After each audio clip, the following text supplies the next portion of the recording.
Network for Memory Studies, or the INMS, is the first formal and national network in the field of memory studies in India and Asia, formed under the aegis of the International Memory Studies Association, Amsterdam. The founders and chairpersons of the INMS are Dr. Avishek Parui and Dr. Merin Simi, assistant professors in English and Memory Studies at IIT Madras. We are delighted to announce that today's event received an overwhelming response globally as well as from within the country. Today, we have participants joining us virtually from institutes in India, Iraq, Finland, France, Germany, Mauritius, Sweden, the UK, and the US, and from various institutes, central and state universities in Kashmir, Punjab, Delhi, Rajasthan, Maharashtra, Uttar Pradesh, West Bengal, Mizoram, Manipur, Telangana, among other states. Today's event brings to you a synthesis of academia and industry, as we have esteemed international speakers as well as industry presences among us. Now, I would like to briefly speak about the Center for Memory Studies at IIT Madras. The center is a prospective center for excellence under the Ministry of Education's Institute of Eminence scheme. Originating as a research cluster, the center has organized various conferences, workshops, and symposiums since 2017 and has ongoing doctoral research projects as well as book-length projects in the pipeline. The week-long Memory Studies workshop hosted virtually by the center from 26th to 30th April 2021 announced the launch of the Indian Network for Memory Studies and also received a special mention by the Central Minister of Education, Shri Ramesh Pokhriyal Nishank. Thank you very much, Nishita. Let me also thank my colleagues, Dr. Parui and Dr. Simiraj, for taking the effort to launch this Indian Network for Memory Studies today. I'm delighted that IIT Madras is taking the lead in creating this network, and the fact that there are so many participants for this program today from India itself shows that this network has not been created a day too soon. Looks like there's enough, enough going on in the country in this discipline to warrant such a network. In many things, India has come of age in many areas, even in engineering and so on in the last 20 or 30 years. This is the third network I am part of in some fashion. The others are, of course, in my domain of specialization. We were involved in creating a network for, faculty, researchers who work in telecommunications 30 years ago, almost 30 plus years ago. And recently we created one for telecom standards across industry and so on. In all those cases, we actually had much more difficulty. The number of initial founding participants, or the critical mass wasn't that large. But today, from whatever I can see, all the way from Mizoram, I tried to sort of store away the locations you mentioned, but I did hear Mizoram, and of course all the big states of the country. So it looks like there's a fairly good base for creating this network in India. And of course, there's a huge global network, and you are plugging into that. So my guess is this is being done at the very, it's not going to have some of the traditional challenges when new networks are formed of having sufficient critical mass and having sufficient connections to similar networks elsewhere and so on. All those seem to be in place already. So I really want to wish this effort, speedy success, therefore, not just success, but speedy success. What is success in this case? Success in this case would be, quickly getting their, feet firmly planted, get activities going, get the network active, establish a lot of connections, a lot of collaborations, conferences, workshops, and so on, and form a really good community of people who are at the forefront of this area. For India, I'm hardly an expert, not even, hardly knowledgeable about this, so I can't really say much about your discipline. But one thing is, as a very, as a extremely lay person in this, it appears to me that for India in particular, this can be very important. Memory studies is probably very important. A lot of our historical understanding and comprehension, and even our own self view, is stored in our memory. And much less seems to be captured in other forms of documentation. And personally, I had experience of this, that one can actually get fairly authentic recall of events and people up to 100 years ago, because if you talk to somebody who's had a good amount of time with their grandfather or grandmother, that's already covers 50 years typically. So there are many people in India who spend a lot of time growing up with their grandparents for various reasons. Okay, if everybody is healthy in that line, then they do get a lot of information, a lot of knowledge, and a lot of understanding from their grandparents. So that already covers 50 years. And in turn, if it turns out for a small fraction of these that the grandparents themselves had a similar experience, this happens in lines, in ancestral lines, which for some fortunate reasons have been very stable, meaning not affected by early deaths, not affected by other reasons, which causes the line to peter out. So in some cases where you have very stable lines, I have found people, I've talked to people in their 50s or 60s who said that, look, I got this from my grandfather. I spent a lot of time, grandmother, I spent a lot of time with them, and they told me this, and this is how they've seen this thing happen. They've seen that thing happen. And that's already 100 years. Okay. So I've had personal experience of getting certain facts verified by people who said that they heard their grandfather or grandmother tell them this, that they have seen this and they have experienced this themselves, and so on. So 100 years, it doesn't seem to be that difficult if one goes out and looks for such people. So there is a certain ability to capture possibly very important trends, very important knowledge, very important things. A lot of things happen nowadays in 100 years in societies, to individuals, so one can understand what happens. So I think this is therefore probably very rich area for study, which can tell us a lot about ourselves and about others, and what's going on and what might be behind what's happening to us, and so on. So I can see the potentials are enormous, and I wish all of you, this huge number of participants from India and abroad, great future in connecting with each other and learning and finding ways of collaborating, discovering new things, new ways of learning, new things to learn, new facts, new figures, and the excitement of that kind of discovery.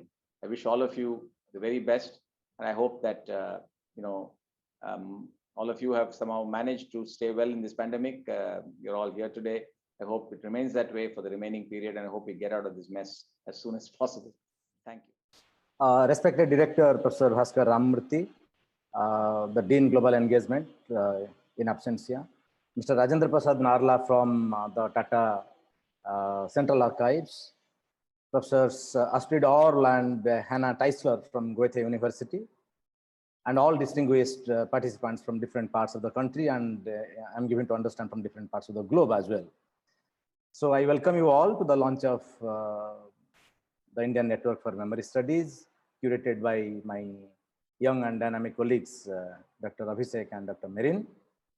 A few minutes I will take on the Institute, and since we have some guests from Germany, I would also like to highlight the part that IIT Madras was built with the assistance from West Germany, and the President of the Federal Republic of Germany, Dr. Heinrich Lübke, had laid the foundation stone, of course, not exactly before the construction started, a couple of years after the construction started actually, as a mark of Indo-German collaboration. A very interesting professor called Professor R.A. Krauss, who spent a lot of time in IIT Kharagpur before coming to IIT Madras. He was the advisor to the government of India from the German side, who contributed significantly to the development of the institute. The three most important the arterial roads, actually two arterial roads and maybe one not so arterial, are called Bonn Avenue, Delhi Avenue, and Madras Avenue.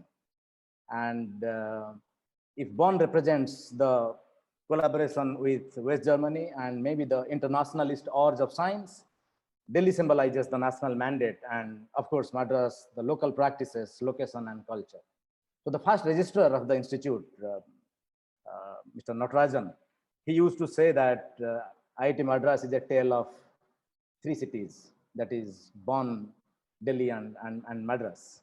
So memory was always the preoccupation of social thinkers. That is a no-brainer. though it was only in the late 19th century or so that a distinct social consciousness or a perspective on memory studies became prominent. I mean, today it is closely linked to many issues at the forefront of contemporary political debate. I mean, particularly the political effects of the presence of hot sentiments. That is, it's big time in sociology and social theory. So while psychologists are more interested in individual memory from an individual perspective, sociological theorists, political theorists, they mostly emphasize social and cultural basis of shared memories. So memory studies that way is a multidisciplinary field. And again, perhaps the most important would be, maybe I'm wrong there, maybe the most important thinkers will be perhaps the French people here, Maurice Halbwachs and of course, Henry Bergson a little before that. So coming to India, this is a rich tradition of doing memory and engaging with memory. So memory played a very, very important role in Indian epistemology. I mean, the general question is always, what is knowledge or what is prama? That is the question. And that was defined as something which is a kind of cognition which has two important dimensions. One is truth, another is newness or novelty. So these two things define something what constitutes as knowledge. And that leads to another question, that is memory a source of knowledge? If truth is the sole characteristic of knowledge, because it has two dimensions, truth and novelty. So if truth is the sole characteristic of knowledge, then memory, as long as it is not contradicted, can be called a source of knowledge. But there is a little peculiarity about memory as well here, because the only claim to memory to believe or to believe something as true is its reference to a past experience. So the content of the past experience has to match the content of that recollection. Then only it can be called knowledge.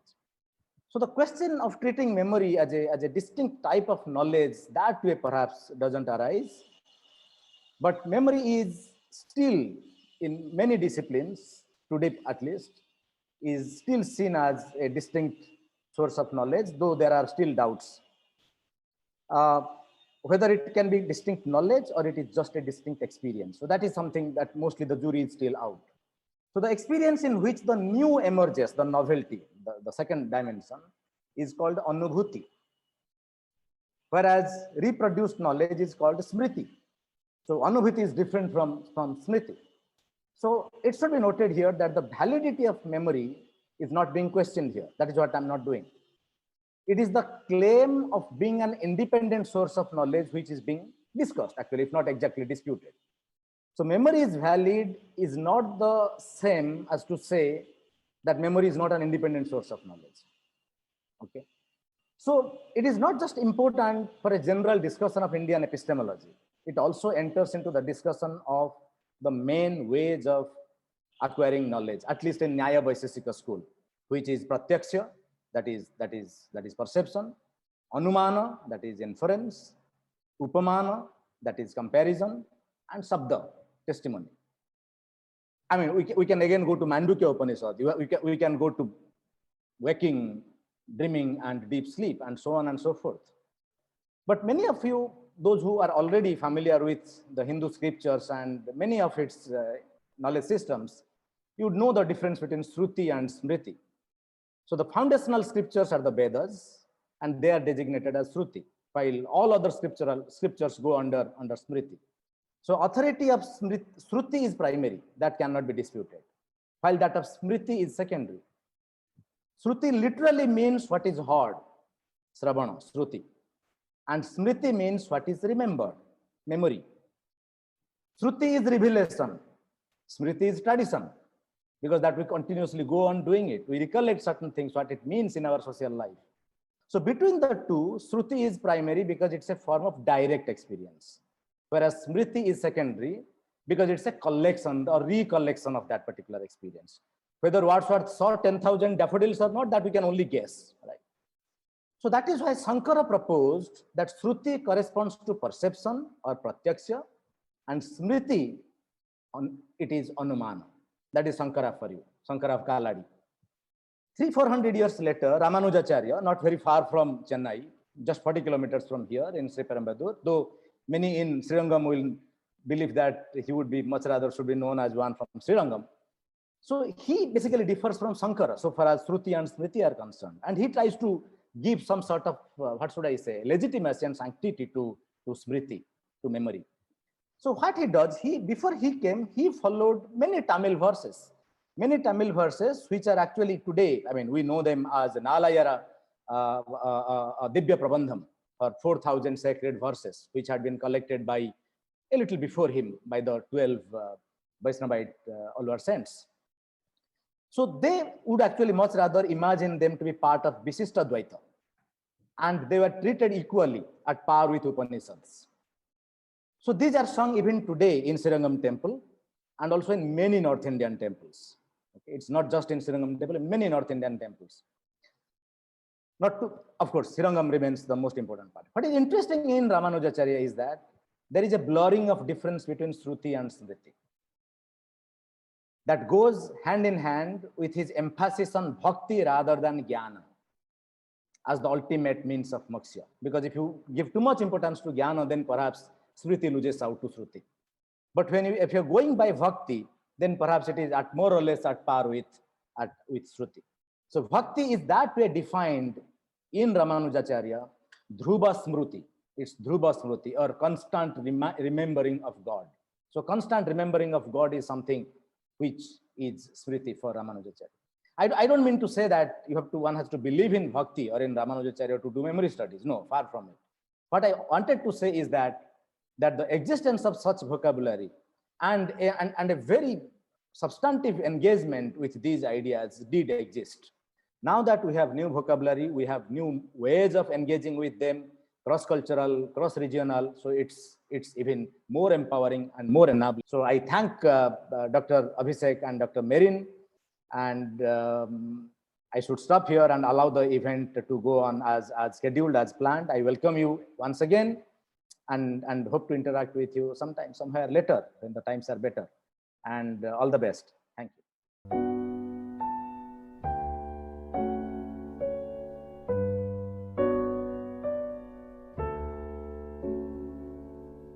Continuing this conversation, as Professor Tripathy and Professor Ramamurthi also pointed out, what we are looking at today in terms of the perspective, the philosophy of the INMS is to the convergence of the global, the local, and the national.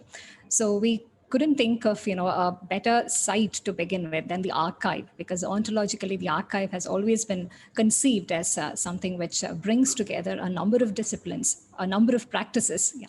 So we thought in multiple ways the Tata Central Archives and the way the Tata Group has positioned their philosophy, that also captures these multiple ontologies, the multiple frameworks, and the global, the local, and the national perspectives in perfect ways. So it's also in alignment with the work that the research work that we try to carry out from this center, from the Center for Memory Studies, and also through the the newer frameworks which are opening through the INMS. So there has always been this productive tension in terms of the ontology of the archive. There's on the one hand, it's a very novel space which requires continuous changes, requiring newer practices. But there's also a certain ordinariness to the way in which the archives have always been conceived. So whether we are looking at it in a very theoretical framework, there are a number of theories from the perspective of social sciences, literary and culture studies. We have Foucault, Derrida, all of them to look at archives in multiple ways. Whether we are looking at the archive as a space, as a site,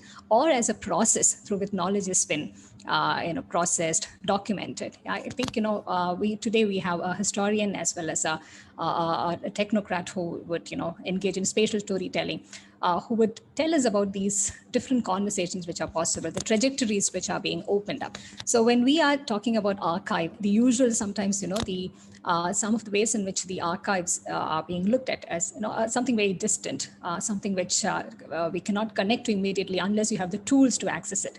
So, but particularly in the time of this pandemic, when we are looking back, and we all know that in 2020, when the pandemic began to emerge, a lot of narratives from the bubonic plague, a lot of narratives from European history were being brought back. So I think Ms. Narla would be the right person to start telling us about how there is a suitability for the archive even in the present. Yeah, there is a certain contemporariness with which certain events, certain very compelling events such as the pandemic could be addressed. And perhaps, the Tata Central Archives was one of the earliest archives to respond to this in a very immediate manner and, talk about how the Tata Group had started responding to this from the 19th century when the bubonic plague had hit this part of the country.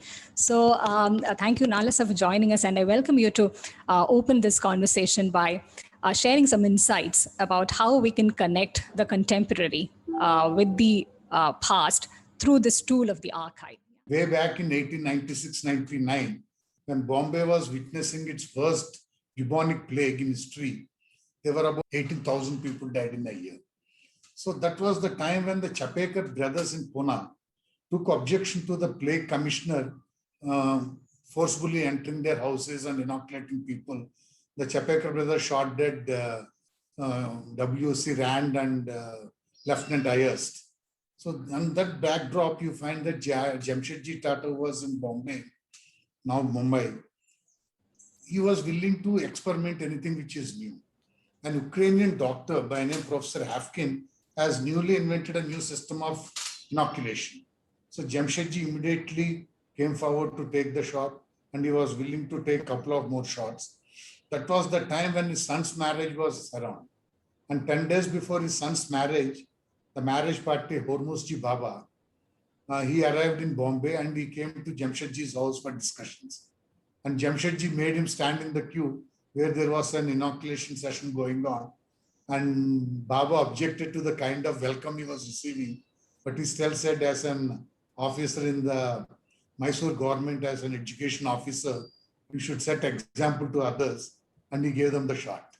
So this is the type of response that we had right in those days in 1896 and 98. Yes, this is actually very fascinating to know, because this is also, letting us know about the kind of anxieties which were there about the vaccine anxieties which were there even at the beginning, and also the kind of initiatives which were taken. So it's also like, showing us in very real terms the significance of the archival data, the significance of the archival experience. And this, now that, we are looking back at this from this experience of the 2020 and 2021, from the current pandemic experience, there's a lot of ways in which we can relate with that too.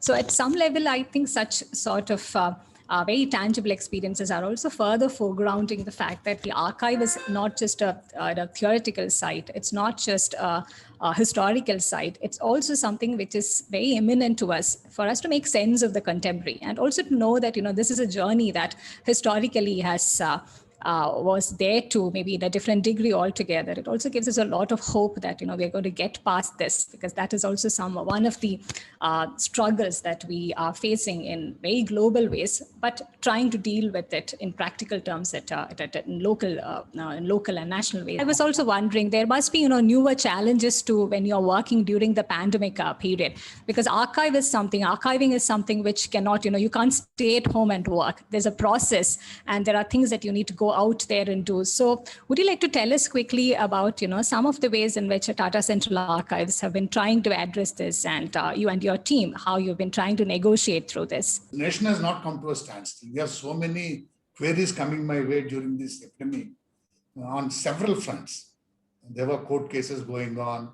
There were researchers who are working from home. Our own in-house magazines, they were all coming out on time. And in the last 1 year, I had got 175 queries. And then not a single query went unanswered. We ensured that everything is answered. Unfortunately, we are not connected to the servers, because my servers hold about 48 TB of material, and it becomes very difficult to have server connection and access to all of them. So even during the peak pandemic time, whenever that window was there, we used to come to office, because we had a search engine, the kind of a Google, and all these documents, about 1 million documents are pushed into the software, and it works like Google, and we give a search order and it brings out the answers. So we were there, we are supplying photographs to the teams, to the in-house magazines. We were addressing legal queries, which were very important, we cannot be glossed over. And the archives has been in the forefront. Basically, the evidential value of the archives kicks in here. So the archives exist for its evidential value. We had so many queries, the legal aspects of it. Then the research scholars come in as a sentimental value. Because you have all this data, the research scholars keep coming and asking us, can you help with a couple of questions they have and challenges. So, Right, right. Yeah, it's very fascinating and interesting for us too that you mentioned the sentimental value of this, because archive is not just a history, it's also a sentiment. So one of the things that we've been trying to do from our research network is also to accentuate this possibility of, examining the archive, as an immersive experience here about, history becoming something as a site which not just to be addressed, to be approached with specialized tools from different disciplines, but history becoming an immersive experience by itself. So, and one of the events, in fact, we did with the TCS XR Labs, with along with the KLM Dutch Airlines, was looking at extended reality and how empathy becomes an important component in trying to understand these emerging technologies. Yeah. So, in that sense, coming back to the point that you were trying to foreground about sentiment, in terms of how the Tata Central Archives is being positioned, it's a business archive, but there's also a national sentiment. There's also personal sentiment. Would you be able to identify certain key moments which would be seen as the starting points of not just the Tata Central Archives, but also this process of business archiving, this process of institutional archiving in India? Yeah. The institutional process as a system is not there in India. The family systems are there. For example, if you take the Marwaris, the Dastram, what we call the books of records and the accounts, they were all tied up into a cloth of paper and they're put in the attic. So we have records in the Marwari families to the days of Akbar and Mughal era, where the accounting works were also there. So you can come to know what is the price of wheat in those days, what was the businesses they were doing. So that is the type of system that we had in India. The kind of archiving that started is with the British in India, and the Britishers usually followed an administrative histories. It was never like the subaltern studies or studies from the below. In India, we have tremendous history. Unfortunately, the history that we study in most of our textbooks and schools is administrative histories, which is giving way now. Lots of people understand that the local histories are much more stronger. For example, if you take the particular war where, what was it, the Crimean War, where we say we learned the poet that cannons to the left of you, cannons to the right of you. There's no other way but go on, only to do and die. 100 years before, the same thing happened at Srirangapatnam. How many people will tell that story? Why are we talking about stories which are alien to us or which are not connected immediately to our surroundings? There are such powerful histories within the country which need to be highlighted. These are only in the form of ballads or songs which need to be validated and which need to be taken care of. So I'm sure that INMS will go and record these ballads and songs which have a rich history in themselves and preserve them. Yes, yes. This is certainly something that we have in the pipeline in terms of tapping into the local history, the local systems of knowledge, and trying to make it more accessible in very contemporary terms as well. So, Mr. Narla, can you take us through this journey and how, in terms of the philosophy behind it, in terms of the technicalities which are involved in it, and what value does it have when we are looking back at it from the present times? See, J.R.D. Tata was born in France. I believe every alternative French household has a very good archive. Being born there, and he developed the habit of an archivist very early in life. And we came across in his father's letters to him, dating back to 1922, where his father is egging him to preserve all the letters that he sends him and go back to him and refer to them in case of advice or in case of a necessity. So you have all those letters with him. J.R.D. developed that habit, and then J.R.D. also around 1942, he found, and when he became the chairman in 38, around 1942, he came across some very rare documents. So where he writes to Joe Gandhi of Tata Steel, tells him that preserve all these letters. In future, at some date, we may require them, and whenever we put up an archive, we will have to put them there. Imagine somebody thinking on the lines of 1942, thinking about an archive as early as that period is something mind-boggling. And JRD personally, he himself says, in 1953, when Tata Airlines was nationalized, the government took away all the records that Tata Airlines was his baby. And they stole his baby and they didn't allow him access. Only those records that were with him, they were accessible. So he thought that an archive is an imminent thing that we should start. But things didn't fall in place for about 50 years. As I said, he was an exceptional archivist. It's a delight to preserve his records. As early as 1946 to K.A.D. Nauroji. K.A.D. Nauroji was Dadabhai Nauroji's grandson. He writes to him saying that in spite of many requests, you keep still writing completely different subjects in one letter.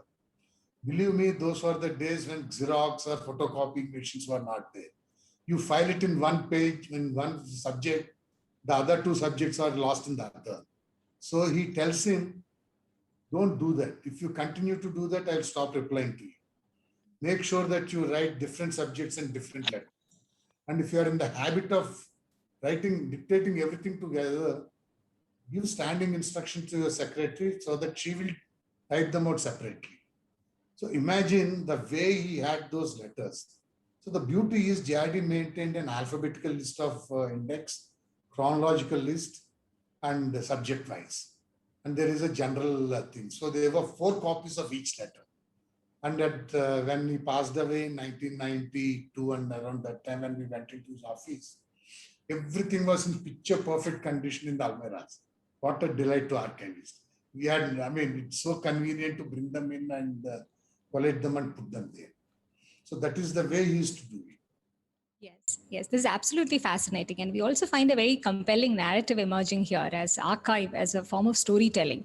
That also, we find a lot of alignment with the way in which we are also trying to look at history, about, how to recapture and re-narrate, reconstruct history in very experiential terms. I think it also connects very well with the sentimental value and also the need for using newer forms of technology to connect with the newer forms of archiving, the possibilities of perhaps, bringing a different form of narratives. As you yourself mentioned, if we were to record and document some of the oral practices from the earlier times, maybe it needs a different kind of approach altogether. And now, especially with this, space becoming very different, being understood in a very different way altogether. The archives have also moved from a physical space to a virtual space. Can you also tell us about, you can continue this narrative and tell us about the spatial storytelling and how that will connect us with the contemporary, and also how that will be useful in addressing these gaps between disciplines across different frameworks. Over to you, Dr. Maharaj. So Nala, would you want to share a little bit about the 360 experience that is in the background? How did you kind of visualize this, and why did you even start shooting this space in 360? Basically, during the pandemic, nobody was coming to the archives. So the outreach is coming to a standstill. And as I said, the story of Tatas is so powerful. The idea of the Tatas is, when we are taking these exhibitions to schools and colleges, even if one person is inspired by these stories in national building, that is worthwhile. The idea is to inspire next generation. So that's what prompted us to go there. For the audience here, I'm just going to share a quick QR code, which will take you to the 360 experience of the Tata Central Archives.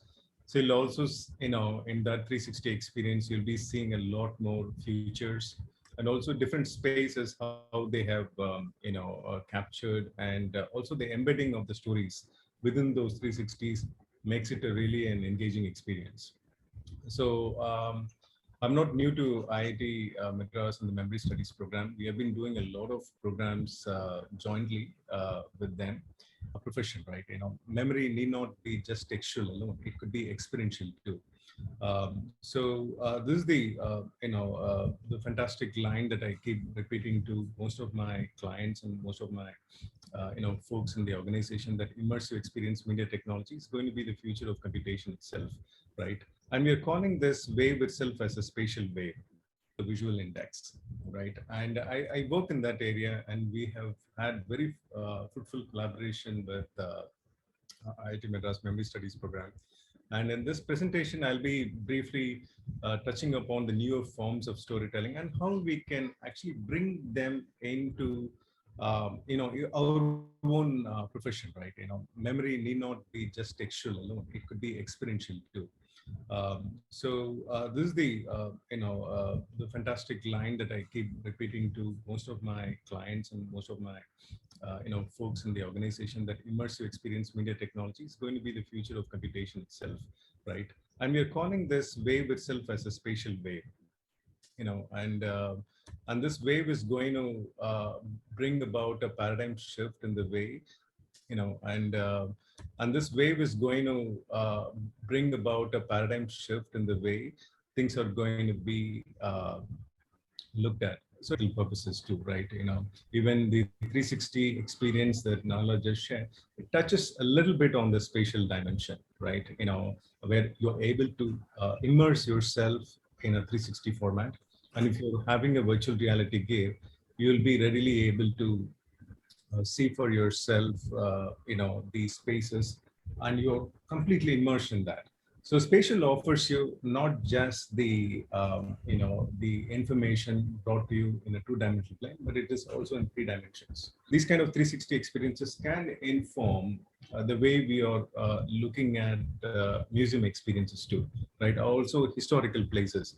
For example, a similar facet was covered in the Machu Picchu area, where we use these 360 cameras to capture the historical place, and we were able to bring that in. Right?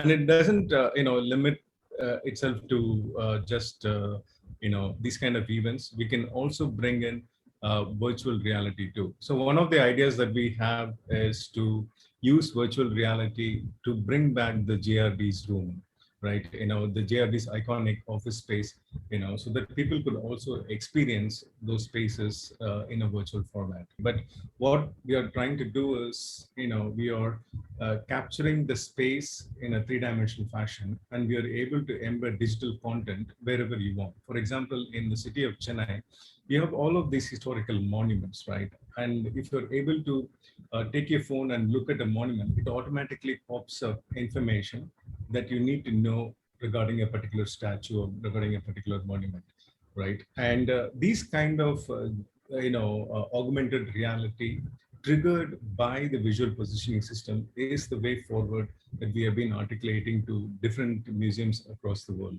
So the merging of the augmented, the mixed, and the virtual reality is going to bring a paradigm shift in the way we are going to look at information. So I'll stop here, Merin, and this is a quick overview of the kind of work we do. Yeah, thank you. Thank you so much. Yeah, thank you so much, Ashok. This has been absolutely fascinating. And also on a quick note, this is the embedded nature of this, the nested quality of storytelling. That's also something we have been trying to explore through the various works from our center. And what you see in the background in Ashok's screen background is also the AR animated mural that we conceived along with XR Labs. This was an immersive experience, a reconstruction of the 100-year-old Jallianwala Bagh event. Yeah. So what I would like to foreground at the end of this is the kind of convergence that we are looking at now in terms of how memory is in connection, in contact with both history as well as technology. So that is something that will take us to these digital immersive archiving possibilities. And we have a couple of ongoing projects in the center too, which perfectly fits in with this practice as well as this philosophy. Yeah, we're trying to look at the Anglo-Indian narratives. We do have a project with the Anglo Inc. Based out of Chennai, where we are looking at the archive as an immersive experience, and also storytelling gets into a different level altogether, where it's not just one author. There are multiple stories coming in, and there are multiple histories, and this is also this India-centric perspective that we are trying to foreground. Hopefully, in more robust terms after once the INMS takes off in a really full-fledged manner. So thank you very much, Mr. Narla. Thank you very much, Dr. Maharaj, for joining us. Yeah, and we will continue to have these conversations and continue to working together in the times to come too. Yeah, thank you.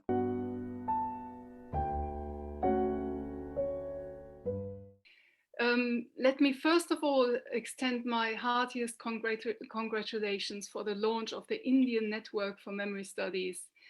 And these congratulations come from Frankfurt to Madras. They come from scholar to scholars. So also congratulations to Merin and to Avishek. And they come from center to center because I'm speaking here as the head of the Memory Studies Center, or the Frankfurt Memory Studies platform that I have indeed founded in 2011. And I'm really happy that we have you in Madras as partners now, and perhaps we can make it a tale of 4 cities at some point. Yeah, so here we are. So the Frankfurt Memory Studies platform says congratulations, and after my introductory remarks, we will also hear Dr. Hanna Teichler, who is also part of the Frankfurt group.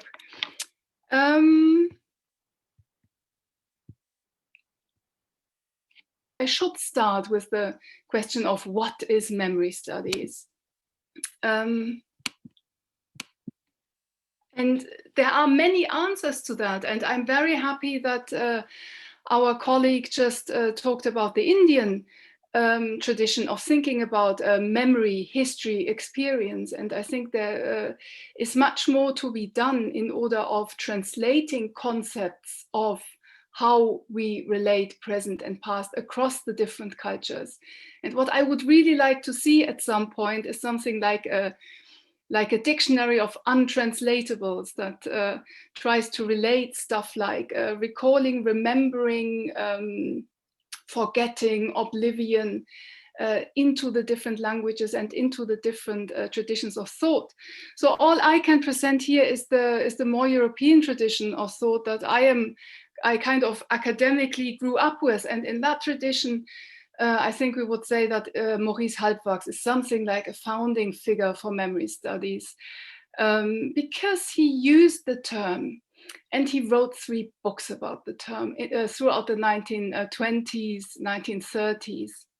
And these are the 3 founding books, and there he introduced his important concept of the social frameworks of memory.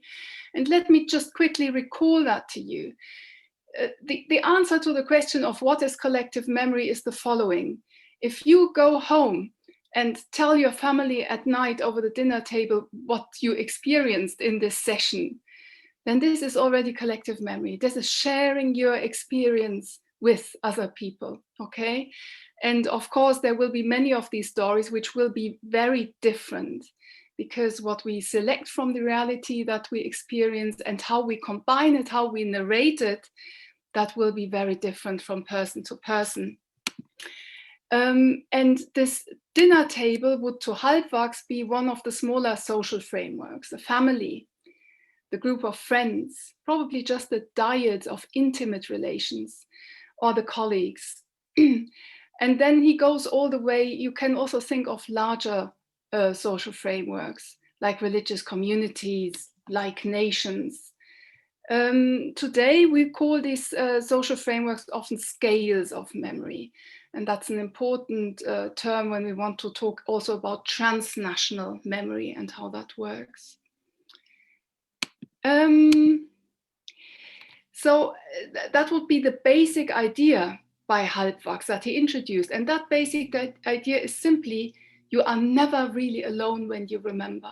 Even if you think that something is your most personal memory, it will be socially shared or it will be socially performed, okay? And he kind of started talking about collective memory, but there are many, many other terms around. And for a certain time, I would say in the late 1990s, this got really too much. We had so many terms that tried to capture the idea of collective memory. And in the end of the day, Andrew Hoskins founded the Journal of Memory Studies. And that settled the matter. It's memory we're talking about. And that means emphatically, memory does not just belong to the psychologists or to the neuroscientists, also the sociologists, also the literary studies people talk about work with memory. So my definition, and that's again very local, I realize, provincial even, would be the interplay of present, past, and future in sociocultural contexts. And I realize I already need to expand that definition, because it's really memory ecologies that we're thinking about. So memory is biological, it's mental, it's social, it's material, it's medial, it's a cultural phenomenon. And as we've just seen, it's also increasingly a technological phenomenon. And I really feel that that's something that ITT Madras can bring to the field in a very strong way. So, memory studies from Frankfurt to Madras. How did this happen? First of all, I think your president has been quite right when he said that memory studies is in the air. So there's a sufficient number of people worldwide who are interested in memory studies. And this is evidenced by the sheer fact that there are so many memory centers all around the world, which emerged over the course of the past 15 years, I would say. And what has happened over the past 2 decades is that locally or in smaller networks, also in shifting networks, depending on funding, of course, memory became more and more institutionalized group of interested people gathered around memory. So something like a first level of local centers for memory. And there you see the Madras people, you see Frankfurt, and many, many others, of course, as well. In a second step, and that happened in 2016, a group of memory scholars realized that we really need to have that global association for memory studies, because memory studies has been around from the Philippines to Australia to South Africa to Nigeria to the United States and of course throughout South Asia, in the Arctic. It's everywhere. So we have now, and have had for the past 5 years or so, that important international association that gives us the opportunity to come together once a year. But what is also very important, to have that mid-range collaboration. And this is what you are doing, because MSA regional groups and national networks have been founded. And there is, among many others now, an MSA Africa, an MSA Nordic, an MSA Latin America. And last but not least, there will be, or there is now, an MSA India. So I've theoretically talked about what collective memory could be. Now the question is, what does the field do? What do you do? What are you preoccupied with if you are a memory scholar? And these are just some instances of what's going on. So if you open up the major journal of memory studies, which is called Memory Studies, or if you listen into conferences, this is what people will be doing. The Holocaust is still a very prominent figure. Genocides and violations of human rights generally very important still. Reparation, restitution, colonialism, imperialism, slavery, traumatic memories, for example, of dictatorships are very much studied. The question and the problems of truth and reconciliation, then increasingly also with the post-human turn, remembering the Anthropocene and how that can work. So overall, and probably with the exception of people who work on family memories, generational memories, or more general memories of media events, which can also include a football World Cup, for example, these issues that we're treating tend to be painful issues. So memory studies is a field that is very preoccupied with violent histories that need to be addressed. So if you have this preoccupation with painful histories, how can I speak about the pleasures of memory? And this is something that I want to make strong today also because we are all in a celebratory mode, and also because I want to remind everyone that doing memories, not all histories are pleasurable, but doing memory studies brings many academic pleasures, and I want to talk about 3 of these pleasures. Firstly, the first pleasure, the first thing that I greatly enjoy about memory studies is international dialogue.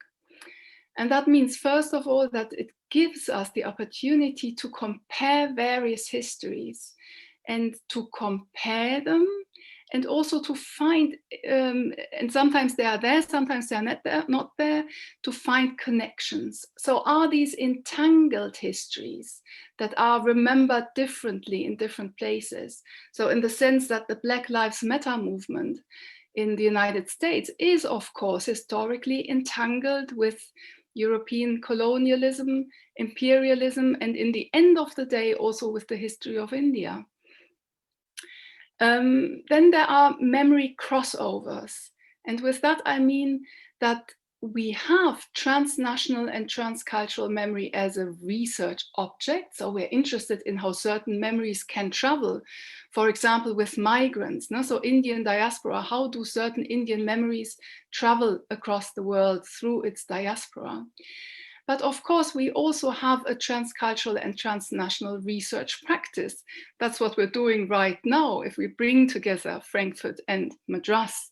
So we are players in the field of memory, and sometimes our research practice, or ideally, I would say, it is transnational. So to just give an example, I have worked and written one book about Indian and British memories of 1857. And I know that there's at least one person in the room who works on German memories. So these are memory crossovers. And of course, we have to be careful. We have to be very good scholars here, because we don't want to make mistakes. We don't want to appropriate. But in the end of the day, this international dialogue gives us the opportunity also to see ourselves through other academics' eyes. And I think that's very important. Or I know that from German history, some of the most important books about German Nemo history after the Holocaust have been written by Americans and Australians. So international dialogue, pleasure number 1. Pleasure number 2, interdisciplinary collaboration. And this results immediately from the way that we conceive of memory. Because as I said, memory is not just memory in the mind or memory in the body. It is also memory in the family, memory in society, memory in the archives, as we've just seen, memory in the built environment, memory in media representations, memory in algorithms, and everything that we've just heard about new convergences and immersive realities. There's memory in objects, there's memory in landscapes. That means, again, memory is fundamentally, essentially, if you will, a biopsychosocial-media cultural phenomenon. And that is, it's a wonderful field to connect the humanities and the social sciences with the natural sciences. It enables this interdisciplinary collaboration, and I think it also necessitates it. So just to give you an insight into when I teach memory studies for literary and cultural studies people at Frankfurt University, where we have that as a module in the master's program, I show them this. And this is just a snippet. This is just a very partial view on what's out there in terms of different disciplinary concepts. And I'm sure when the Madras group would add their concepts, this would become even bigger and bigger. So this is just in order to kind of performatively show this is the diversity, the disciplinary diversity of our field. All right, and thirdly, part of the pleasures of memory studies for me is the ongoingness of memory. So memory will never stand still.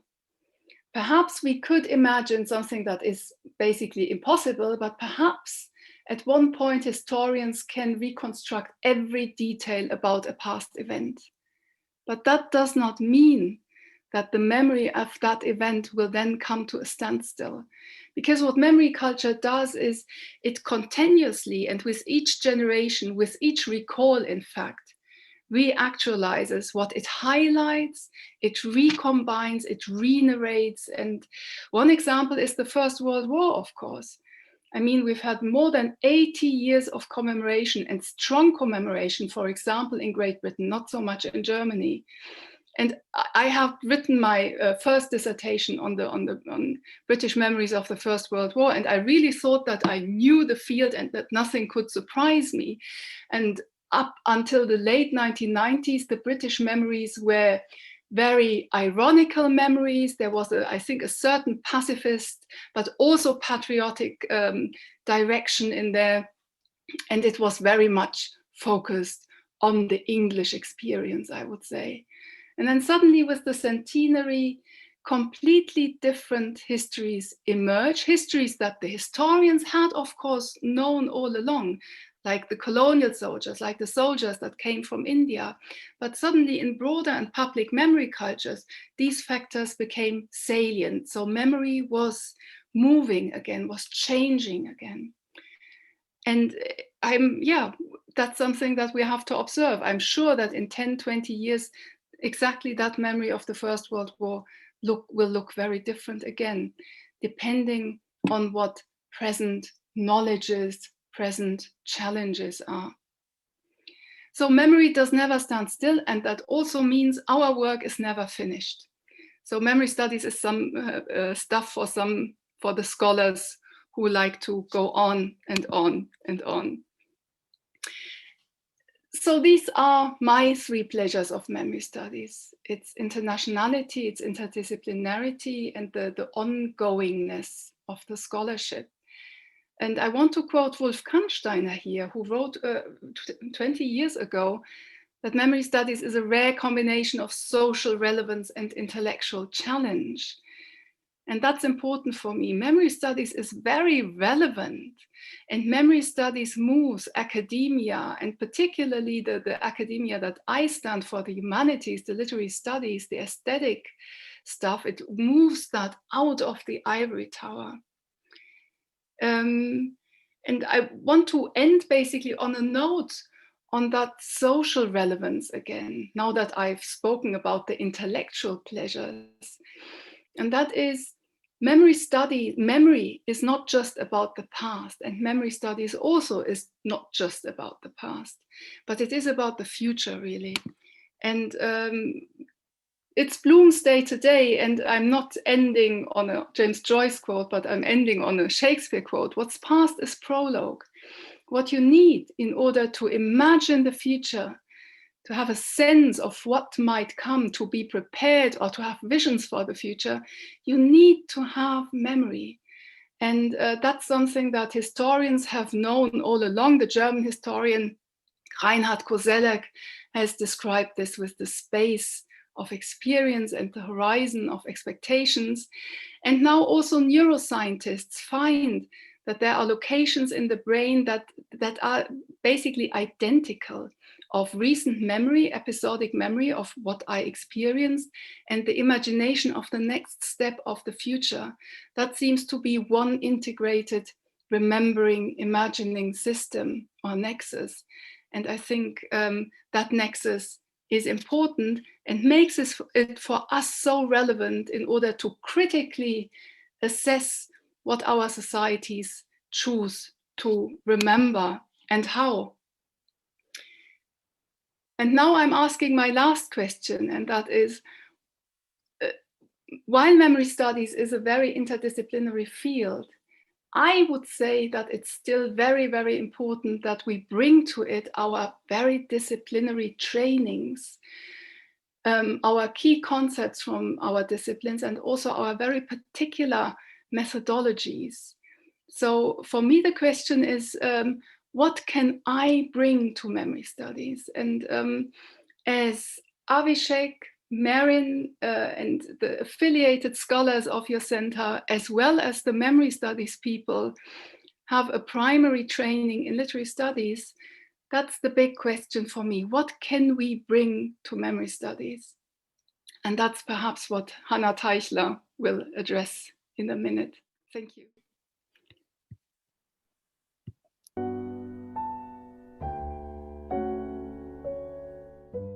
Thank you very much for having me. My thanks and gratitude also, of course, goes out to the organizers of today's event, Avishek, Parui, and Merin, Simi. I'm really happy to see that the response to this launch of the India Memory Network has raised such a significant interest in India here. And as you can see from what Astrid has also been telling us, is of course the international attention that the field of memory studies has garnered in recent years. And as such, and as a representative of the MSA here, we are particularly proud to have become such a connective hub for the different areas, topics, and protagonists of a more and more globalized field of memory studies. So what I can only do now is invite you all to go to our website, browse the website, contemplate to become a member, and also, of course, join the India National Chapter here. And thanks again to the organizers and their efforts to this launch event today. And yeah, thank you. I'm very grateful for having been invited. And now to the matter at hand and the title and scope of my presentation. Transoceanic Entanglements in Memory Literature is the title of my talk. And the text, the two that I'm going to zoom in today, and the ideas of the presentation that you're going to listen to are part of my developing project, second PhD project, that is. I've chosen these two particular texts for specific reasons, but very broadly, and tying in with what Astrid just said, my project broadly asks the question, what can memory studies contribute to the study of literature, and what can I do as a literary scholar to contribute insights to memory studies and the processes of remembering? And as I said, I'm going to zoom in into two contemporary texts today, written by M.G. Vasanji and Amitav Ghosh, which I argue lend representation to and simultaneously create what I call transoceanic entanglements, and they do so via literary and fictional stagings of remembering. I will get back to that point in a minute. So why these two texts in particular? As you can see, they are part of a whole array of texts. I would like to start off with a disclaimer. Of course, both texts, as most literary texts arguably are not entirely unproblematic in the way in which they, for example, represent a pre-colonial or colonial India, or Kenya for that matter, and are certainly living off, if you so want, of certain reductions and stereotypings of identities. But I would say that they are productive in specific ways that interest me as a literary memory studies scholar. And let me name a few of them.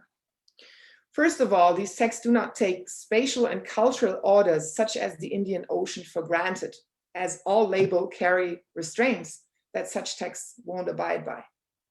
These texts explore and represent the heterogeneity of processes of remembering, the unevenness and unpredictability of individual remembering that unfolds against the backdrop of collective memory discourses. Indentured labor, opium trade, just to name a few, or Kenyan independence. They employ strategies of re-signifying certain formative narratives, such as the aforementioned ones, and renegotiate the status of certain mnemonic discourses and representations of national and cultural identities. In doing so, they open up and explore cultural, historical, and mnemonic entanglements that actually unfold across the oceans.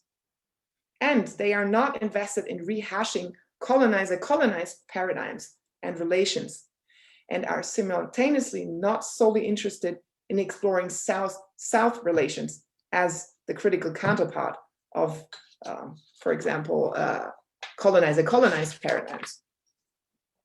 They both display certain aesthetic literary agency that I'm going to explore in the next few minutes in discovering and highlighting constellations of entangled memories. And these constellations tie in with and lend expression to fundamental paradigms of the third wave of memory studies, if I may call them that. And they are represented by the ideas of traveling memories that Astrid Erll has coined in 2011, or multidirectional memory, Michael Rothberg's ideas. Relational memories, also coined by Astrid Erll. And I would like to add to that transoceanic and entangled memories and memory studies. In order to put that in more abstract terms and also to highlight what literature as one of the oldest mediums of storytelling and of making sense of the reality that we're imbued in, is a specific aesthetic agency, and that unfolds through mnemonic mediation and mnemonic emplotment, as I will argue, and will eventually lead to a specific sense of implication. So the texts that I'm discussing today give evidence to the production and representation of transoceanic entanglements. As I say, it cuts both ways, right? Production and representation. And the literary medium works through, I would argue, the following paradigms. So first and foremost, we have mnemonic mediators that are anthropomorphic. For example, the author, the narrator, and the character or characters. In the specific field of ocean studies, right, you also find non-human mediators, such as the Indian Ocean, both as an imaginary and also a physical geographical space. Literature works with a specific device in order to organize the narrative that they are presenting, and that is mnemonic emplotment. The idea of emplotment, of course, going back to Hayden White, first and foremost. So what I'm interested in, again, as a memory and literary scholar, is memory in literature in terms of the literary stagings of remembering by the author, which is who is somewhat out or exists outside of the story world, which is represented by extradiegetic. And of course, you have the plot, the narrator, and the characters, which are part of the story world. And I'm also interested in the memory of literature in terms of how do these contemporary texts engage with mnemonic or memory genres that have already been established. And of course, the idea of memory in literature and memory of literature goes back to Astrid Erll's idea of Gedächtnisromane. At the end of the day, as I've already been hinting at, I think that these aesthetic paradigms and aesthetic agency leads to a certain implication. I will get back to that. And this implication I understand as entanglement. In that sense, the oceans. And of course, they will play, specifically in the Ibis trilogy, a very concrete, a very tangible role as oceans that need to be crossed, as areas that need to be crossed. But I'm also inviting you to think of the oceans as ideational spaces, right?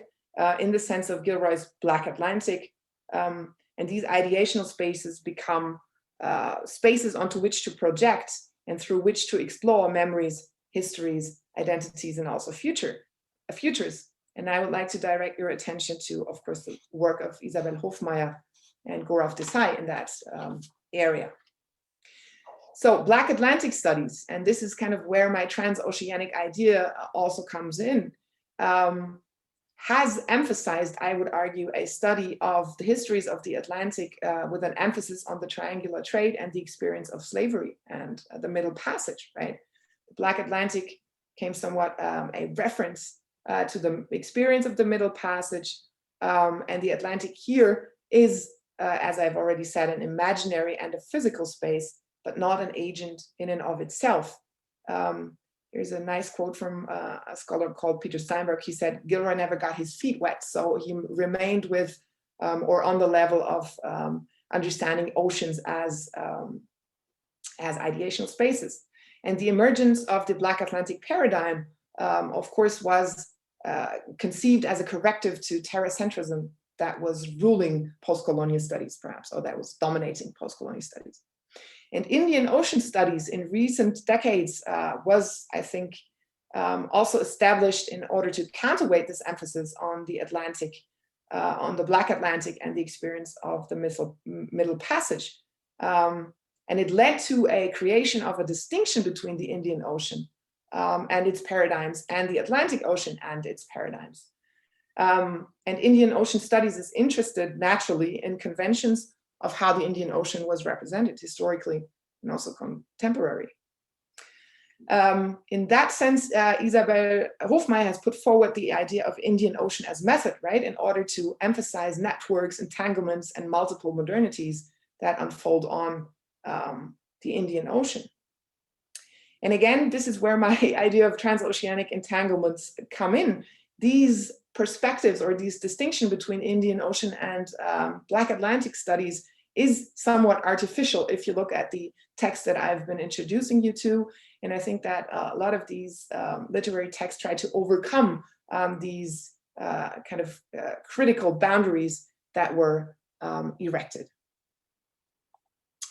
And that brings me to my idea of mnemonic emplotment. Again, as I said, emplotment is not my term and not my invention. And memory genres in and of themselves also are not my invention, right? But I think that one can discern a certain mnemonic emplotment that reoccurs, or mnemonic emplotments in plural, that reoccur if you look through the text that I'm looking at, right? And mnemonic emplotment I refer to as the specific arrangement of plot and story to again reflect processes of remembering on an individual level. So they pertain and tie into with historiographic fiction and metafiction, with perhaps the Bildungsroman, with an idea of a teleological narrative that is either cast as ab ovo or in medias res. I will go back to that in a second. They play with the idea of stagings, fictional stagings of life writing, of autobiography, family histories, rites of passage. And of course, you can discern the topoi, also of today's talk perhaps, journey, ocean crossings, forced migration, and again, rites of passage, right? The figures that we encounter here, or figurations, are the dispossessed, the marginalized, the indentured labor, but also the learned slave, for example, right? And the structure of these narratives are multi-perspectival, play with temporal configurations like prolepsy and analepsy, and so on and so forth. And again, the narrative levels as they are arranged and set into relation with each other, like the frame narrative and embedded narratives, and mnemonic triggers, again, set out to represent remembering. All of the facets and literary aesthetics and agencies that I've been introducing you to in the past 20 minutes lead to a certain sense of implication, and that, I would say, is implication as entanglement. And this implication happens on perhaps two levels. One is structural and narratological, as I've introduced you to, in terms of within the story world, mnemonic mediators and implied readers are implicated in global collective memory dynamics, right? And also within or on the level outside of the story world, authors and real readers come to be implied and come to meet collective memory discourses that they would possibly otherwise not have been put in contact to. On a somewhat ethical level, I would say that following Michael Rothbard's idea of the implicated subject, being implied in these memory discourses is also somewhat of a choice, right? It's a subject position, it is reflected upon, it is chosen and or rejected, and entails a certain duty to remember. And this is certainly a somewhat activist part of literary memory studies, perhaps, right? We can discuss this. And also there's this effective dimension that Alison Landsberg has put forth, the idea of prosthetic memory, that you acquire, even inherit a sense of duty to remember and a sense of obligation to remember through an emotional connection to what you actually read. And on that note, I thank you very much for your interest and your attention. And again, thanks to the organizers. I join Nishtha and Merin in thanking the director of IIT Madras, Professor Bhaskar Ramamurthi, for such a wonderful inauguration for the INMS. Professor Dean, who wasn't available to us with us today, but left a very kind message with Nishtha, and of course, Professor Jyotirmaya Tripathy, our head of the department, for his wonderful philosophical message, which also located the domain of memory studies in a very wonderful Indian setting. That's something that we can explore and do aim to explore in the times to come. And of course, to our great speakers, it was fascinating range of research that we saw today. Mr. Narla from the TCS archive, Dr. Maharaj talked about the different technologies of memory, and of course, our colleagues and collaborators from Frankfurt, Professor Astrid Erll and Dr. Hanna Teichler, a really fascinating series of research. And I think this particular inauguration event of INMS, it strikes the perfect chord. I'm sure Merin would agree, in terms of the kind of research we aim to do in the times to come. I mean, this wonderful balance between humanities, the social science perspective of memory, but also the more materialist, machinic model of memory. And I mean, looking at these two not necessarily or essentially as ontological opposites, but as sort of connected categories. Because, if you see some like Mr. Narla's work, which is so extensive and so historical, and which is so located in the national narrative of growth, emergence, progress, etc., and how that is sort of recorded and marked by different kinds of metonymic markers, right? And that is the wonderful relationship between metonymy and materiality in terms of the changing materials to which we remember, right? So I think technology is not something which, I mean, it's new. I mean, we can go back to the earliest cave drawings in terms of looking at how that too can consider technology, in terms of how the human mind has always used vessels and vehicles to remember and mark moments and experiences. The earliest cave drawings, the earliest paintings, right down to the digital and post-digital technology that Dr. Maharaj talked about so wonderfully. And just to go back to Professor Astrid's wonderful session, I'll respond to that, and Merin, I think, will take the response to Hanna's wonderful paper. I think in terms of a very quick response to Astrid's session, I mean, she is, like Nishtha mentioned while introducing her, I mean, she is easily one of the founding figures in the field. I mean, her work is seminal.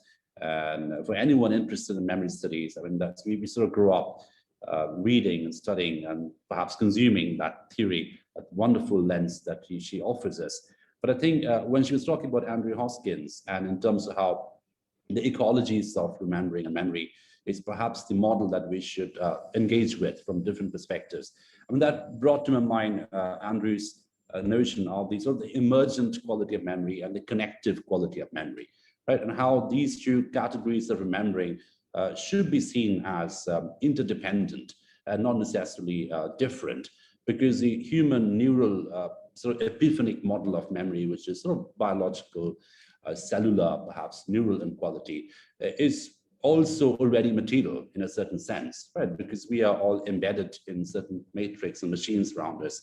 And the human subject is perhaps always already entangled, as that's a word that Hanna used so wonderfully, in different forms of remembering and forgetting. And of course, I mean, the irony is, as Astrid and Hanna would agree, I'm sure, that, in memory studies, we sometimes end up, and should perhaps end up, engaging with forgetting more often than remembering. And that sometimes becomes more political, more subversive, more experiential, and perhaps more informative in an ironical sense. I mean, what gets forgotten is perhaps, the better roadmap for research rather than what gets remembered. So thank you all for these wonderful presentations. And just to quickly touch upon the kind of work that we would aim to do, and of course learn from our colleagues and collaborators across the globe and also in India.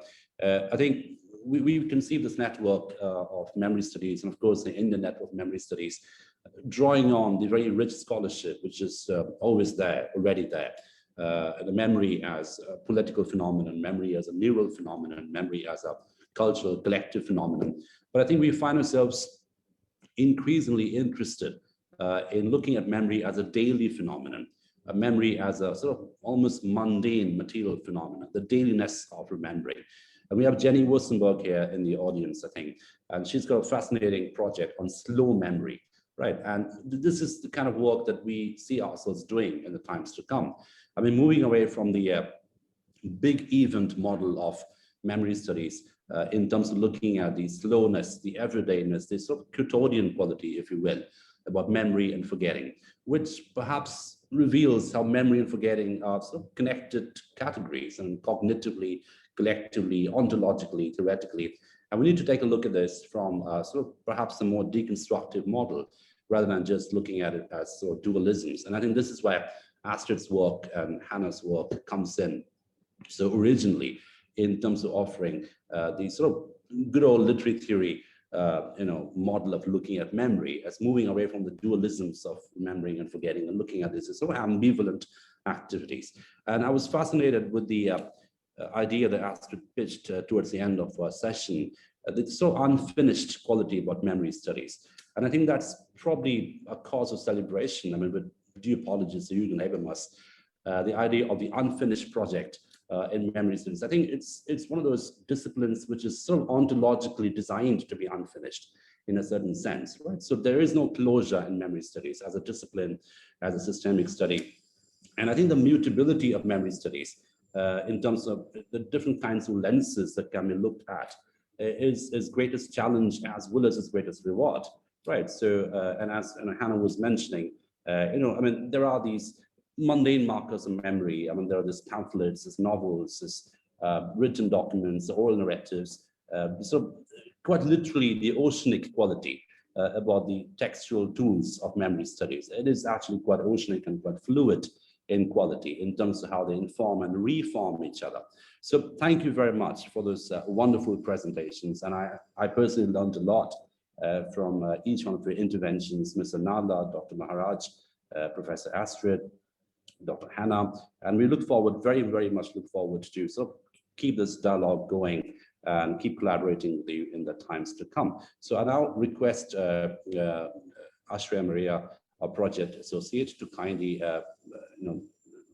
reveal to us the INMS website, and then I'll invite my colleague and collaborator and co-chairperson of INMS, Dr. Merin to talk a little bit more about the kind of work that we aim to do, also inform us about the website, because she's been instrumental in designing this website. So over to you, Merin, and thank you again very much, all of you, for your wonderful interventions.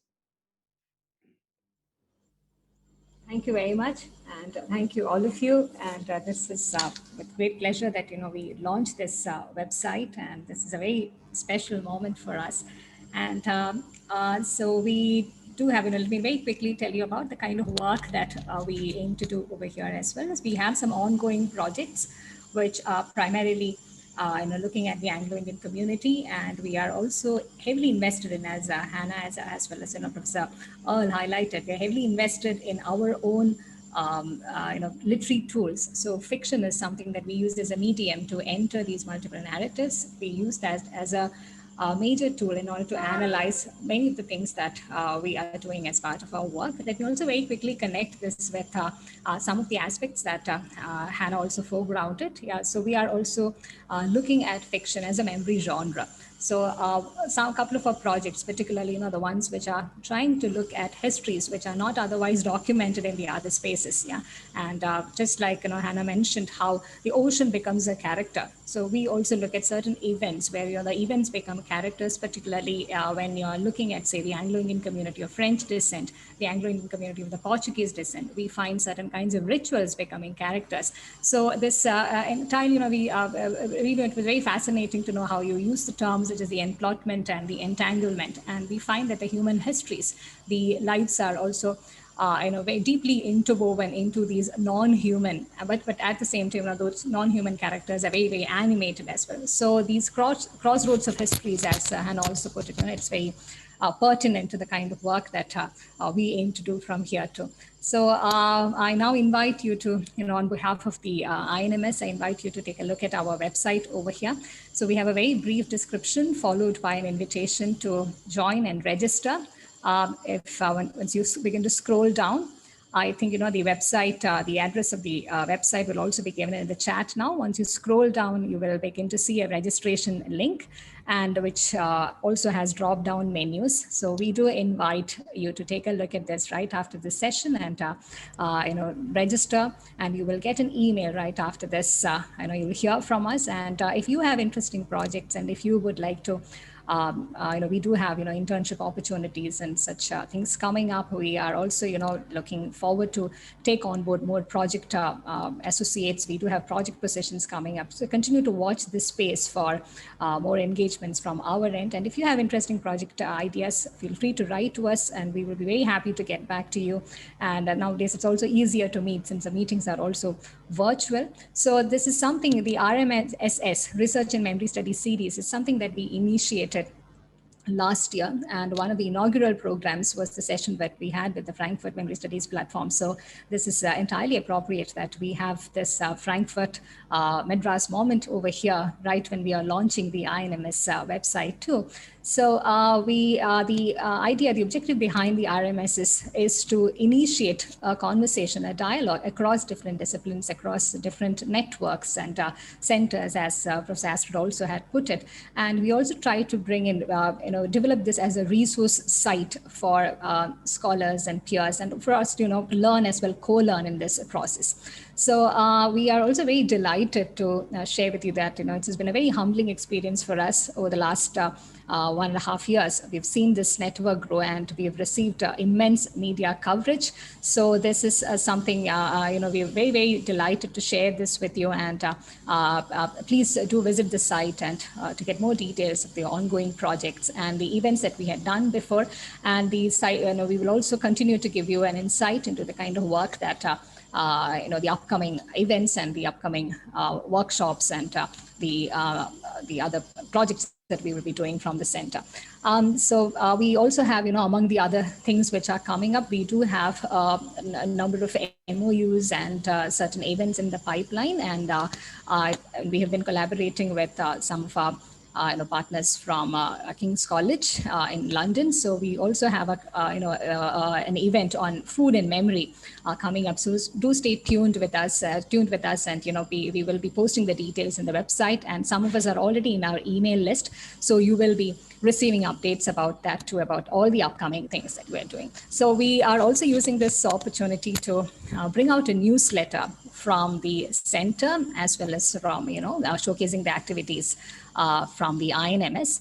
So this newsletter, we are also using this opportunity to launch this formally. This is the first look of our newsletter as well. So you are if you are interested in receiving updates from us, and stay tuned with the projects and the work that we are currently doing, please do sign up for it and get in touch with us. And yes, this we will try to give an overview of almost everything that we are doing here from the center. So in terms of some of the upcoming things, we do have in mind to build an XR lab over here, which will not be just a virtual space eventually when things begin to open up. It will also be a real space where scholars and other interested people can visit, and perhaps there will be an opportunity to recreate your own stories, recreate your own archives. Yeah, so we are in the process of doing that in collaboration with the